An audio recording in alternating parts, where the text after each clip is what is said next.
Hey, good morning, everybody. Welcome to clients and friends of the Escala family. We hope you're keeping well. Some of you will be just finishing your second week of lockdown, so we hope that we can provide you with an interesting topic of discussion this morning and possibly help brighten up the mood. My name is Dara Kennelly. I will be hosting this morning's session and conversation. Firstly, you'll hear from our Chief Investment Officer, Tracy McNaughton, to give us a rundown on the current macroeconomic environment. And secondly, you'll hear from Paul Newfield. Paul is the head of Australia and New Zealand for Morrison Co, has been with Morrison for over 12 years now. Will be the lead portfolio manager on the Morrison Growth Infrastructure Fund. He's the director of Tilt Renewables and is also a member of the World Economic Forum's Global Council for Infrastructure. Paul is with us this morning to discuss a unique opportunity that we're bringing to you, our clients of Escala, to invest alongside some of Australia's largest institutional investors in the Morrison Co Growth Infrastructure Fund. I'll kick off with you, Tracy. So to put this into context, at the back end of 2019, we saw a number of interest rate cuts from major central banks around the world.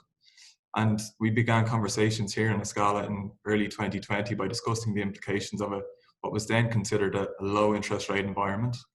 Since then, we've had a global pandemic, and the response from both monetary policy and fiscal policy perspective has been significant. Can you try paint a picture of where we stand today at the moment? Sure. Thanks, Dara, and good morning, everybody. I hope you're all keeping safe and well. So I guess I'll spend 5 minutes because I really want the majority of this presentation to be focused on the Morrison opportunity. But what I wanted to do was really explain how we got here, why the CIO team are looking at investment opportunities in private markets. Many of you have heard us talk about the implications stemming from the policy response to the coronavirus. And that policy response was, you've heard it before, substantial and significant. Fiscal policy was eased substantially, and as a result, government debt levels have increased by a substantial amount. And that debt level is going to be with us for many years. We're talking, at least a decade that this level of government debt is going to be with us. Monetary policy was also eased to record low interest rates, but in addition to that, central banks are also undertaking unconventional monetary policy. They're, stepping into the public markets and buying bonds. So this is that as a result of that policy response, we think that there's two broad implications that investors need to think about, because we think this is a substantial change. It's a structural change. The first implication is that we're in this lower for longer environment for a lot longer. And by that I mean lower economic growth, low inflation, and lower interest rates.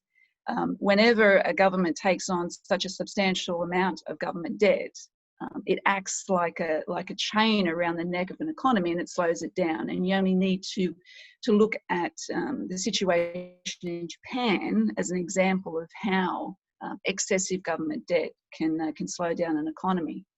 So that then has implications for portfolio design, and we've spent a lot of time on fixed income and redesigning fixed income portfolios. Traditionally, it was a core satellite approach where we had core as a substantial part of government bonds, and then you had your riskier satellites around the edge. Now, because government debt is so high, government bonds actually are quite risky in this environment and for several years going forward, in our view. So we've redesigned the fixed income portfolios to look more like a barbell approach, where now, rather than getting your stability and liquidity from government bonds, you'll get that from a bespoke designed liquidity bucket, and then that will be offset by the yield enhancing credit allocation. So you'll have that sort of barbell approach and a very small allocation to government bonds in between. It also has implications for equities, of course, in this lower for longer environment. We do think that the growth biased equities are going to continue to outperform value. The second implication from the policy response, though, relates to central banks and the extent to which central banks are stepping into the market and competing with investors such as ourselves to buy bonds. We're now in a situation, a quite extraordinary situation, where we have 30 central banks around the world who are buying bonds in the secondary market. This is the marketplace that ourselves and every other investor is participating in. In effect, what this is doing is really crowding out other investors. We can't compete with the Federal Reserve with their unlimited balance sheet. And so as a result, we're finding it increasingly difficult, as are other investors, to find attractively priced opportunities for the amount of risk taken. And I think that this situation is going to be with us for some time. Central banks are going to remain participants in the public markets for some time. They're not going to be pulling back anytime soon, principally because of the amount of government debt out there. Central banks' primary purpose is to buy bonds to keep interest rates at low levels so that governments can afford the servicing costs on this amount of government debt. So this situation that we're in is not going away anytime soon. And so we think that this crowding out that's happening is going to be with us for some time. And so as a result, we were thinking within the alternative space, the need to look further afield for opportunities. And so that's what led us into the private markets, because this is a corner of the market that central banks are not participating in. And so there's less chance that we're going to be crowded out by huge central bank balance sheets. So for that reason, private markets are increasingly on the radar for us in terms of looking at attractive opportunities for the amount of risk that we want to take. I'll just finish by saying that by going into private markets, you are taking some illiquidity risk. That's pretty clear whenever you're investing in private markets. But I'll just make 3 points on that. I would urge you to think about your portfolio from a holistic point of view, balance your liquidity risk across all of the different components of your portfolio. With your fixed income portfolio now redesigned with a conscious allocation to liquidity there, you can balance that against potentially taking illiquidity risk elsewhere. But also make sure you know what your liquidity needs are, and where you are taking illiquidity risk, make sure that it's a conscious decision to do so. Avoid unintended illiquidity risk. So basically know what you're investing in, and make sure that liquidity risk is balanced across all of your portfolio. I'm going to end it there because I think we're in for an interesting discussion this morning with Morrison. So Dara, I'll hand it back to you. Thanks, Tracy. That was a great synopsis. And yes, I think that's a perfect place to bring Paul in. Good morning, Paul, and thanks a million for joining us. Good morning. Why don't we kick off with maybe a brief introduction to Morrison Co for our clients, and maybe you could touch on some of the assets that Morrison has managed over the years as well. Absolutely. Thanks, Darren. Thank you, everyone, for joining, and we appreciate the chance to talk to you about our firm. We're proud of our firm, but we don't talk about it publicly very much, so it's great to have these opportunities to engage. So a little bit of background on our business.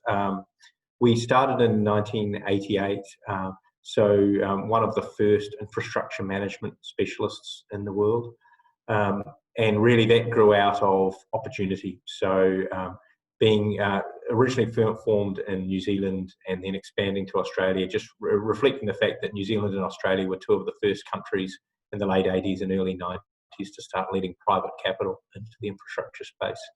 And Lloyd Morrison, who gives us our name and was our founder, I think was a visionary in realising that infrastructure was actually an asset class on its own with some quite specific risk return attractions that are different from general private equity and different from general listed equities. The business we have today, we manage around 15 billion Aussie dollars of assets, primarily in Australia. Next largest positions are in New Zealand, UK, Europe, and then the US. We also have a presence in Asia. A reasonably, in the infrastructure space, that makes you a large business. We are an investment team of over 90 and a total team of about 130, with our largest core of our investment team here in Australia. In terms of whose money we look after, it really started with a fund called Infratil that we set up back in the early 90s. It was the second infrastructure fund to be listed anywhere in the world back then, dual listed on the ASX and NZX.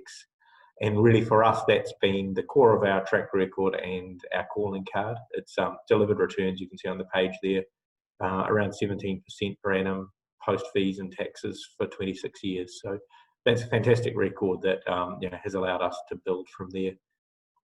Beyond Infratil, our next steps really were entering what we call separately managed account relationships with some of the largest sovereign wealth funds and superannuation funds in the region. We found that our style worked well with them, particularly the sovereign funds, who tend to be very sophisticated investors, tend to like to get into the detail of risks and returns with us and have the same kind of long horizon that we do. And I think that goes to Tracy's point around illiquidity. This is an illiquid product and we do invest with a long-term perspective, so there's something to keep in mind. Those separately managed accounts for the sovereigns and the super funds, obviously we don't publish their individual numbers, but there have been returns of over 18% per annum since inception on those, and those are going back now for 15 odd years. So on the base of that, what we decided to do with the fund that we're talking about today is try to create a vehicle that allowed other investors to participate in a similar strategy, and often co-investing alongside those really sophisticated institutions. We know that separately managed accounts are very high touch, and you can only really afford to have them with people who are giving you $1 billion plus. So for us, this fund was a way to pull together capital from smaller investors that allow them to access a similar kind of strategy. I might just make one other comment on team before we move on, Dara. Our approach has always been, Lloyd, our founder, used to talk about being a magpie for talent. We really believe that it's a talent business, and it's not just about finding a bunch of former investment bankers, which is common in infrastructure land, but really to find people who understand the sectors that we invest in and the assets we invest in bottom up. So try to have genuine engineers, not just financial engineers, is the way we often talk about it when we're recruiting. So across that team of 90 plus, you've got obviously people with banking experience, transaction experience, debt, but we also have a large group of people who have been former CEOs or senior executives of things like airports, renewable energy businesses, energy network businesses. So having that operational capability in those areas that we invest in, I think has been a differentiator and allowed us to generate those returns.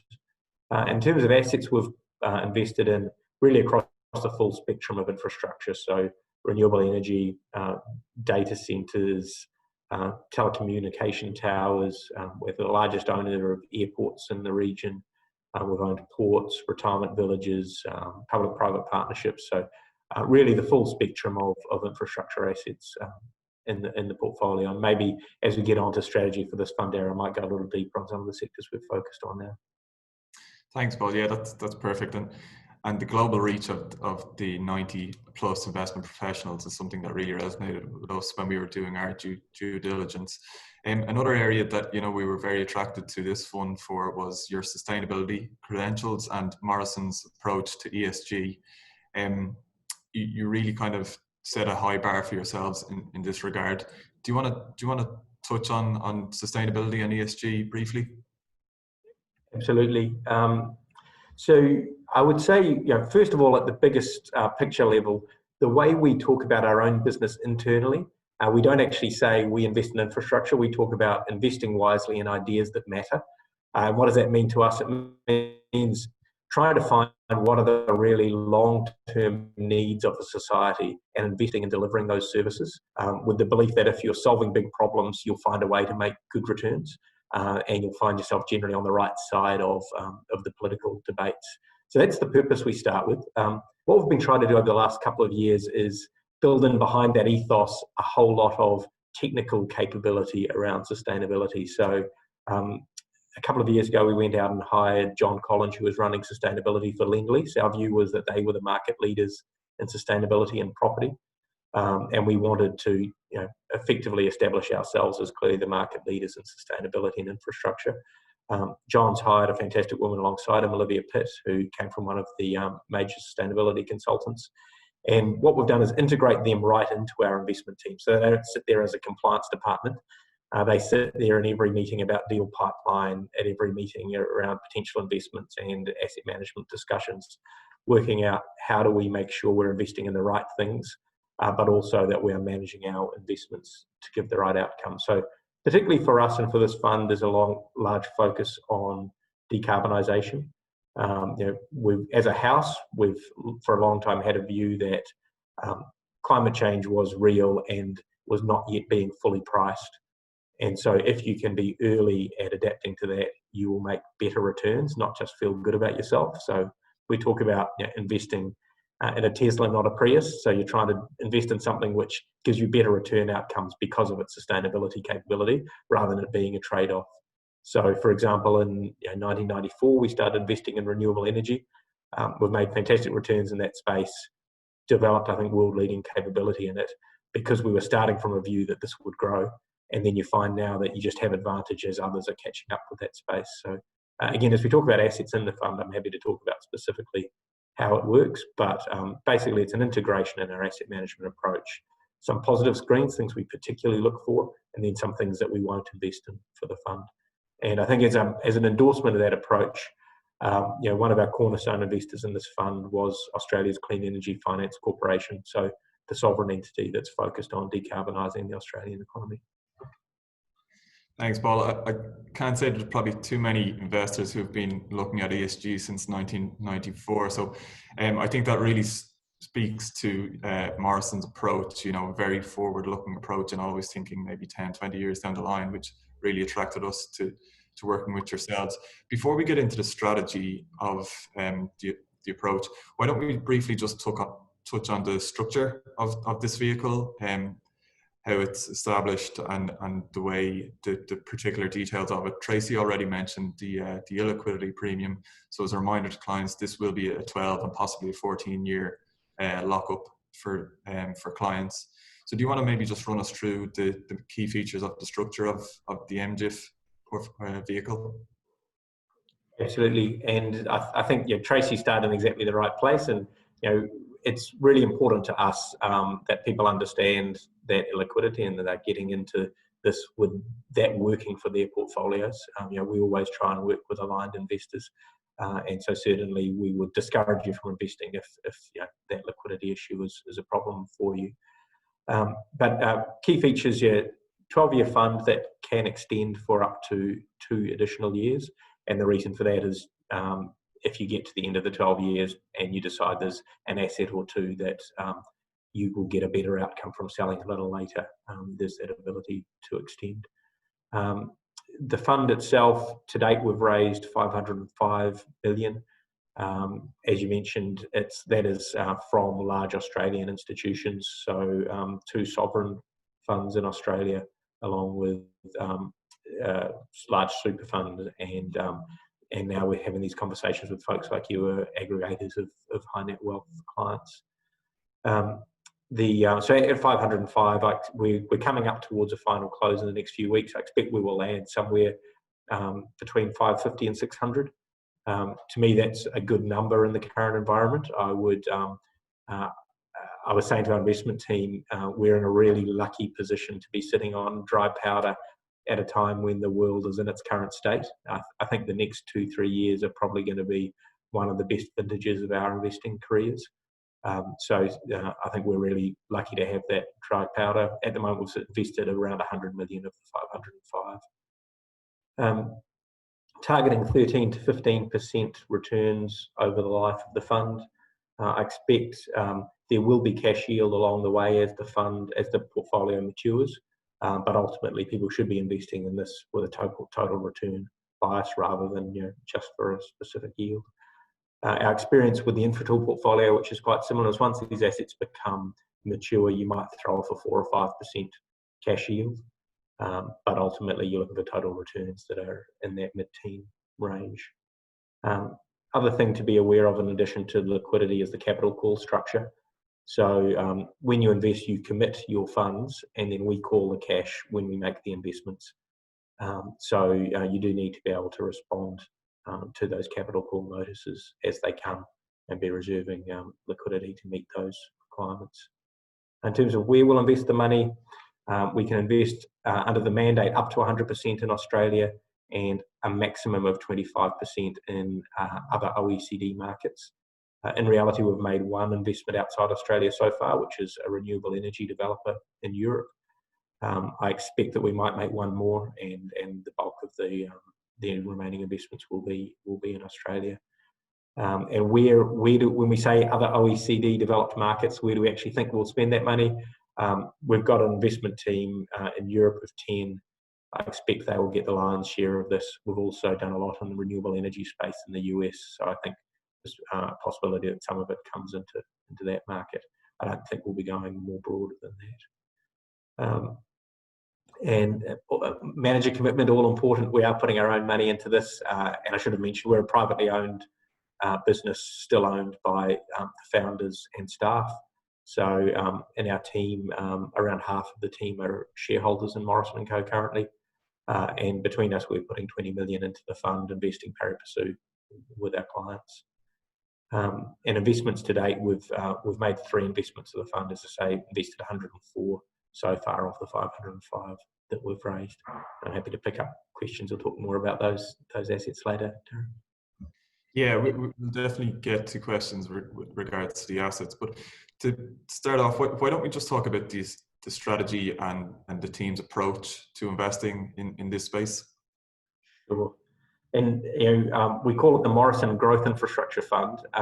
So I should explain what we mean when we say growth infrastructure.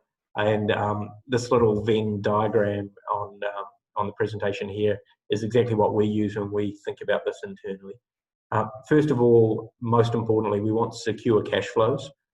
So this is not a general private equity fund. We're looking for things where we have downside protection, and that downside protection usually comes in the form of either long-term revenue contracts with high-quality counterparties, high barriers to entry, or ideally some form of monopoly or monopoly-like assets that sit in your portfolio. And when you have those, you've got downside protection, and you usually also have inflation protection because you have some pricing power in your business.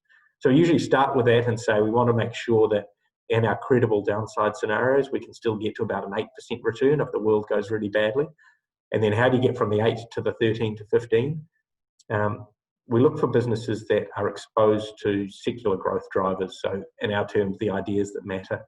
So those tend to be themes where we can see there is just an ongoing need for whatever this business creates.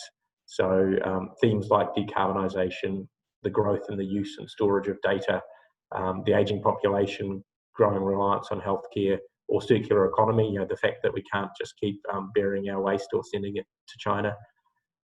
Those are the kind of areas where our team spends a lot of time doing top-down research, and then we say, what are the businesses that are exposed to those trends? And when you find a business that's exposed to those trends and has the secure cash flows you like, what you normally find is you then get the bottom part of this, the reinvestment options. So on day one, you buy a business, but you can keep either expanding the asset you've got, building out new developments, or making bolt-on acquisitions that allow you to grow that. And usually you find the incremental dollar you spend in those reinvestments is at a higher return than any deal that you buy in the open market, because they tend to be options that are under your control that you understand really well before you invest capital. So maybe that's a lot of theory. I'll give you a couple of concrete examples perhaps to show what I mean by that. Business we invested in coming up for 4 years ago now, not in this fund. Obviously this fund wasn't established then, but a business we bought for Infratil, our listed fund, and for one of our sovereign wealth clients, Commonwealth Super. It's called CDC Data Centres. And the day we bought that business, it was 2 physical data centre locations in Canberra. and it had won at that point, although the government always goes to an open tender, it had won 93% of government tenders for provision of data centre services. And with the government contracts, you tend to get kind of 10 to 15 years of contract life, and then very high barriers to switching, because the government doesn't like to move its computers once they've put them in one place, because they need them to keep running 24/7. So in the life of that business, there'd only been one example of a client leaving them to go to a competitor. So that gave us those secure cash flows that we look for in that top left box. It also the kind of limited technology risk that we seek. So a data center business like this, we don't actually own any computers other than what we might have at the reception desk. What we are providing is a physically secure location with secure power, multiple redundancies, cooling, secure network connectivity, and then your clients come in and put their IT equipment into your space. So you're not taking any IT risk. You're just providing basic services.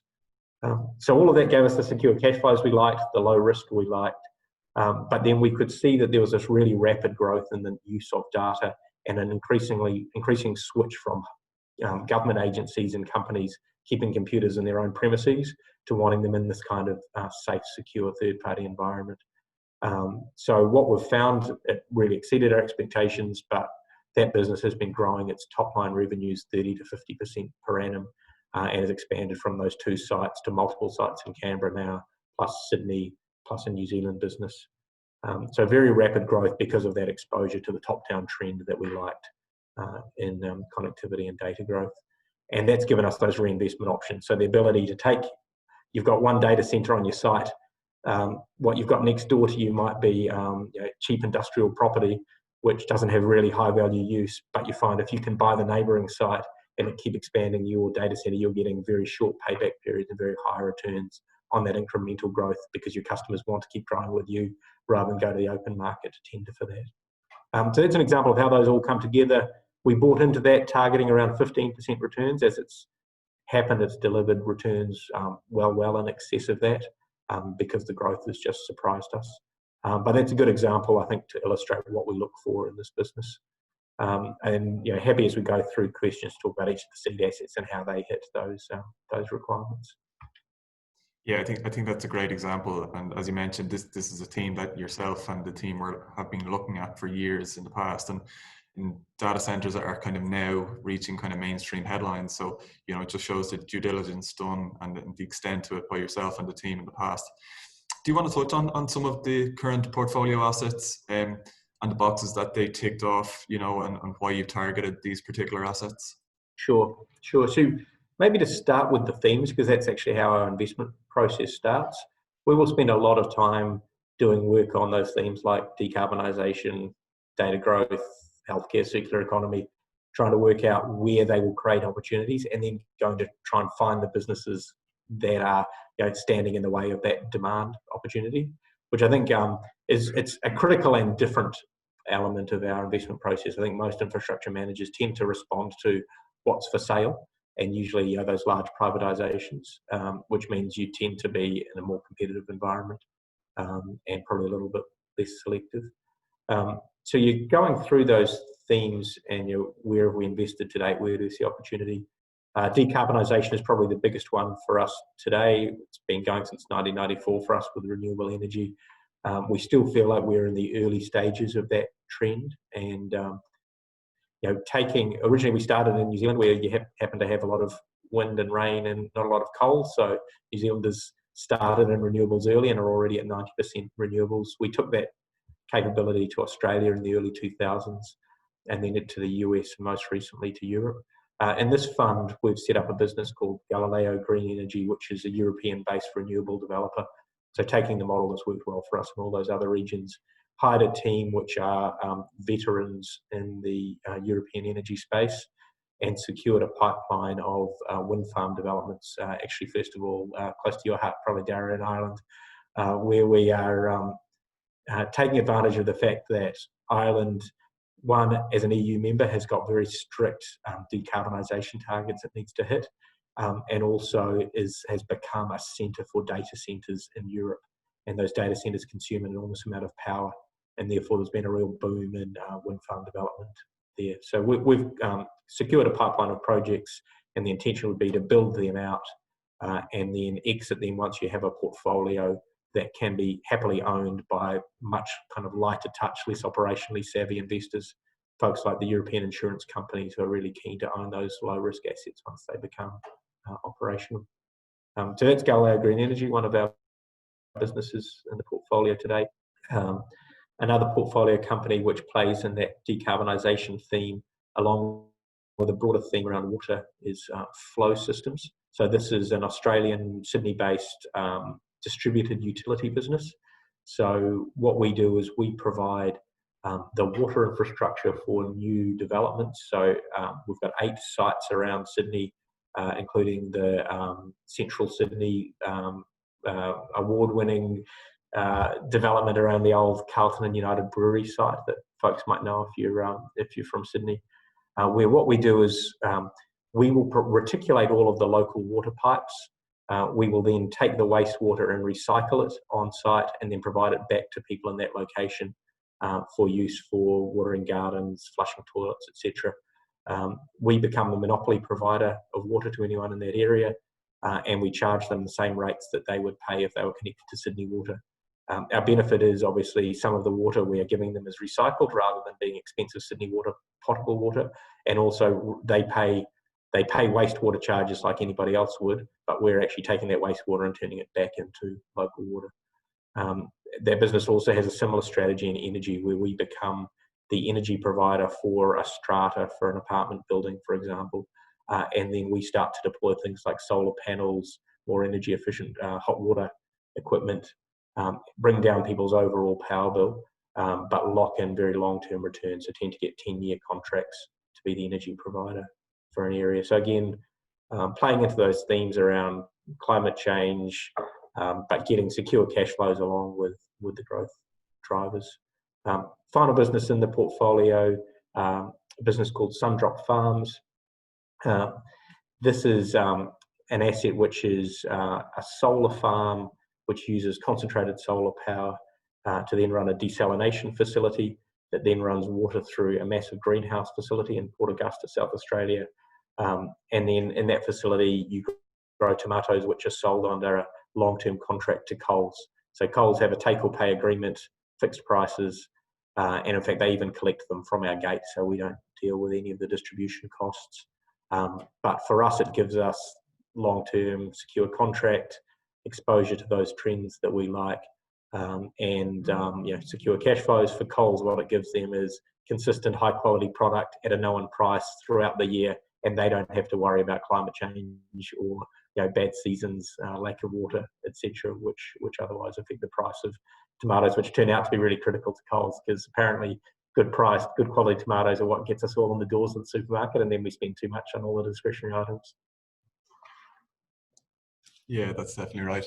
I think you touched on a great topic earlier with renewables, and just within the last 24 hours, obviously the news out of the EU that they agreed to the next round of fiscal stimulus, and obviously there were significant requirements around the amount of spending that needed to be done on renewable energy projects over the next 5 to 7 years. So that's definitely a great area to be exposed to at the moment. Do you want to just run us through the valuations of the current assets in the portfolio? Have you seen any kind of impairment at all, given the recent environment? Sure. First of all, in terms of how to think about your investment into this fund, how the fund is structured, you will effectively pay the cost price of what we invested to buy these assets, plus a 10% per annum cost of carry. That 10% was set before we bought any assets, basically to be a number that was a bit below the target returns and should effectively equalise people as to whether they invested on day one or a little bit into the life of the fund as we are now. So you're not actually purchasing on a theoretical valuation, you're purchasing on cost price plus that 10% per annum cost of carry for the period in between. In terms of what we're actually seeing in the values of those assets, we've had not a lot of COVID impact in that portfolio, as you can imagine.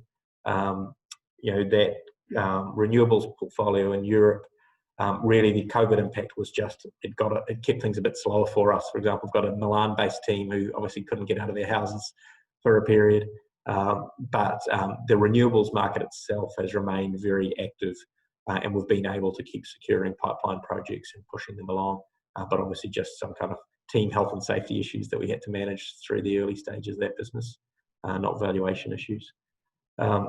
The Sundrop Farms, you can imagine we spent a lot of time worrying to make sure we didn't have any outbreaks at the facility that would cause short-term closures. That's been managed really well, and as you know, South Australia has had a very long run without COVID cases, and Port Augusta is a long way from pretty much anywhere.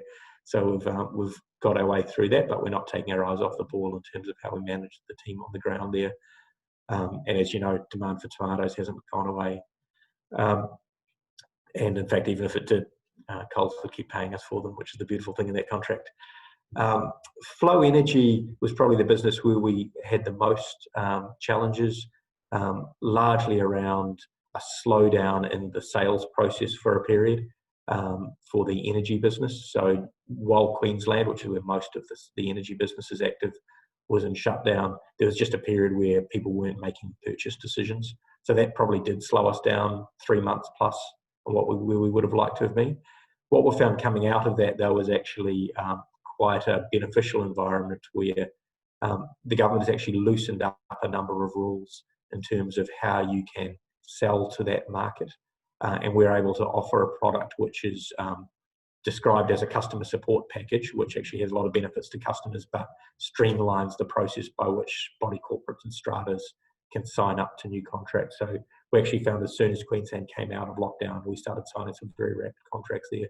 So saying openly on that, we did have delays through to through the last few months.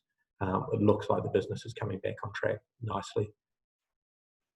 I guess the other point to make on all these, Dara, is we invest in 20, 30-year assets here. So our investment cases tend not to be too impacted by short-term slowdowns. Where the real risks come is if you have debt in there and you're struggling to pay your debt and you don't get to live through to the long term. The 3 assets in the fund at the moment actually have 0 debt in them because of the stage of the asset life.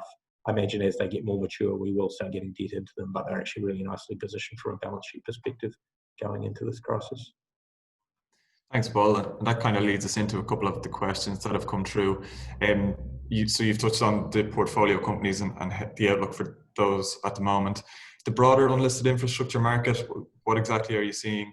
And there's also another question then we can kind of follow through into maybe current pipeline and how yourself and the team are seeing things in terms of that. Sorry, just before I finish up, just a reminder for anyone on the call to submit any questions through the chat function if you want to do so. Sure. So my broad observation on the infrastructure market right now is really consistent with what Tracy described. There's some things pulling in different directions. So the falling risk-free rate environment, lower returns on government bonds, is actually a great tailwind for infrastructure because infrastructure assets tend to have that low risk characteristic. So they're a good alternative to investing in bonds for a lot of people once they're operational and low risk. So for us, we see that as a tailwind that will keep supporting us for a period. And then in terms of the general economic impacts, it really depends on where you are, what kind of infrastructure asset you've got. So for example, our telco and data storage businesses have been going gangbusters. They've actually had revenue growth far beyond our expectations because all of a sudden everyone's doing exactly what we're doing today, working remotely, relying on the cloud. And so a lot of that change that was always going to happen, I think, has been brought forward. So that data telco space that's been a strength for us has certainly had a tailwind. I think, as you mentioned, the renewable space has got a tailwind coming, which is a lot of government saying we want to stimulate the economy, we want major infrastructure builds that will serve us for the next 20 years, not just building things that we historically needed. And so certainly we're seeing in Europe, certain states in the US and certain states in Australia, particularly New South Wales and Victoria right now, state governments trying to work out how they get economic stimulus by getting more renewables built. So I think there we're seeing tailwinds. Clearly our airports portfolio, and you're probably thinking right now it's quite good that this portfolio is being established for this fund at a time where we won't be buying airports. But certainly the airports we already own, life's pretty tough at the moment. There's not a lot of passengers going through them. Again, luckily we tend to have not a lot of debt in those businesses relative to some. So, and they will return. But right now, that's a tough place in the infrastructure market. And more broadly, what that's creating, I think, is it's forcing a lot of institutions to rethink their definitions of what core infrastructure is. I think lazily, a lot of people have often defined core as things that we've been investing in for quite a while and we already understand. And so airports were thought of as core. And now people are saying, boy, I just realized there's this one big risk that can hit an airport portfolio that I hadn't thought about before. Whereas things like renewable energy, data telco infrastructure had been seen of as newer, and people had mistaken that for being higher risk, and they're now seeing actually it's lower risk. So I think for us, that creates quite a nice opportunity now where we will be ready to invest. We know the space well, and I suspect when we're exiting this fund, we'll be selling to some of the more traditional infrastructure players who have got their heads around those sectors we've traditionally been strong in. In terms of where we're seeing opportunity right now, my suspicion is that we'll end up investing a good portion of this fund in those two areas: decarbonisation, renewables, and connectivity and data infrastructure.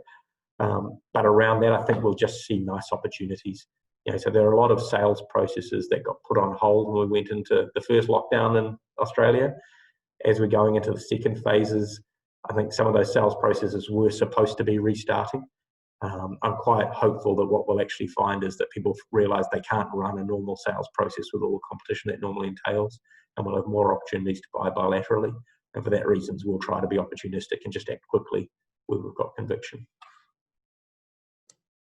Thanks, Paul. I suppose just one other question coming through, and you briefly touched on it there. So the intention won't be to hold any airport assets in this fund. Is that correct? That's right, and that's not written into the mandate anywhere. It's a little bit, to be honest, being realistic with a fund this size. Airports tend to be $10, $20 billion deals, so it's hard for this fund to be relevant in that space. But also, I suspect that in other funds we do own airports. My general view is now's not the time to sell an airport because of all the reasons why people are nervous about them right now. So I don't think we'll see a lot of transactions, and I don't expect this fund will be buying any of them. Yeah, just one other that came through, and you've kind of touched on it throughout. The difference between the approach to growth infrastructure and the approach taken by the Morrison team as opposed to some more kind of traditional infrastructure players. Do you want to describe how that differs? Yeah, I think a lot of it actually comes down to that initial point I made about team.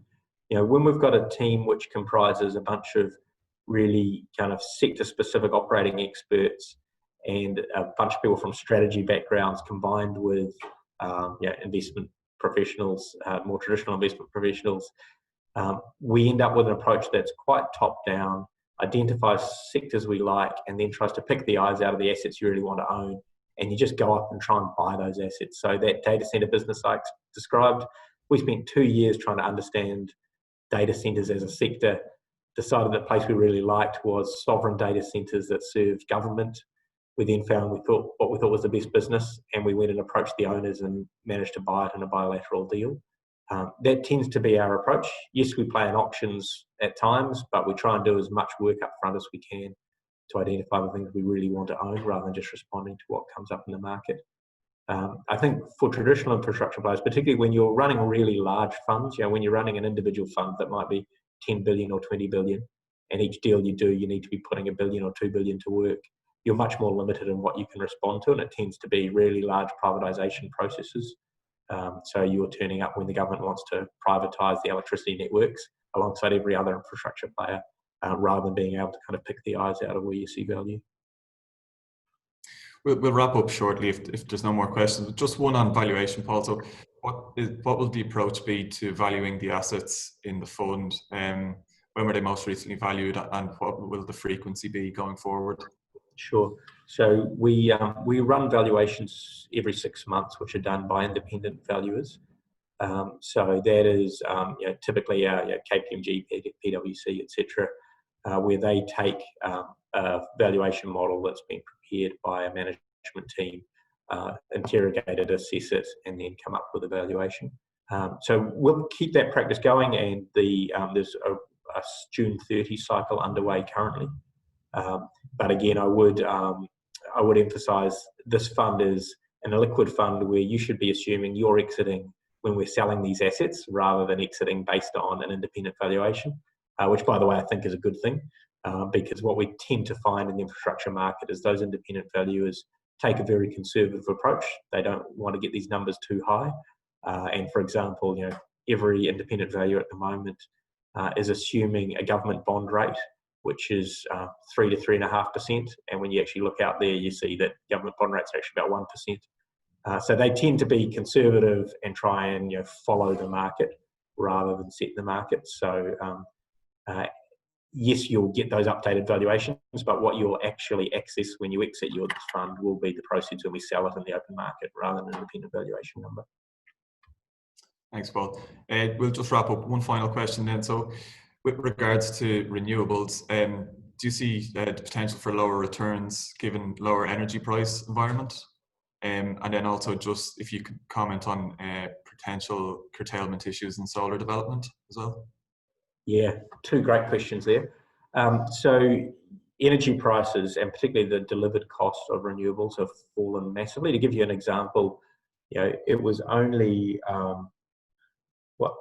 5 years ago when we built our big wind farm in South Australia. You were looking at long-term contracted prices that were close to $100 a megawatt hour, and today we're looking at prices that tend to be in the kind of $50 to $60 range. The incredible thing through that journey is our equity return requirements haven't actually got smaller. What's changed is largely the technology, so you're getting much larger turbines generating more effectively, so you're producing more power for the dollars that you invest. And I think generally actually as banks have understood how low risk these assets can be, the cost of debt has fallen. So our equity returns have actually remained pretty consistent even while we've seen a halving in the energy cost.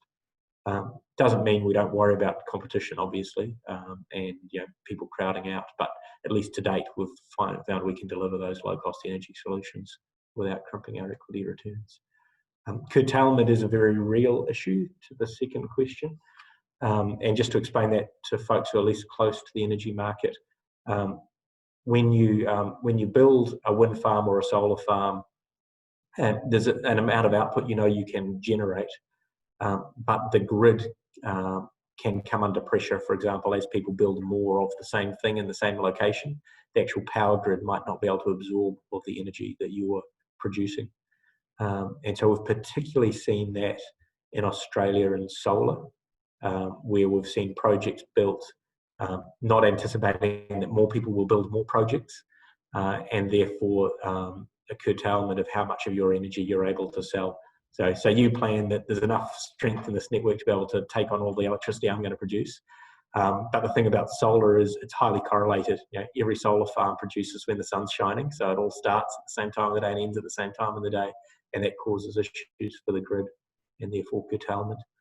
So we've actually found in Australia to date, and we've got one of the largest renewables development businesses in Australia, we haven't been able to make a large scale utility solar project work.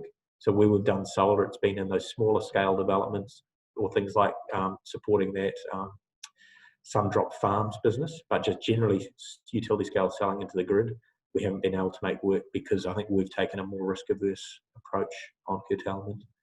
The issue is different market by market. So for example, in a lot of jurisdictions, you don't take that risk once they've agreed to connect to you. They promise to take your power and you're not taking, you're guaranteed. It's kind of first come, first serve. And if other people turn up building more solar farms, they deal with the curtailment rather than you. So for example, in the US, we just built what was the largest solar farm in Texas, and we've been able to make that work. But Australia has been a harder place for us to do solar. Okay, that's great. We're pushing up against the time, so we'll wrap it up here. we just want to say thank you to all of the clients of Escala for joining us this morning. We hope that you can now see why this is an opportunity that we as an investment team and as a house are very excited to pursue, and we're really excited to work alongside a company like Morrison, you know, over the next 12 to 14 years with this vehicle.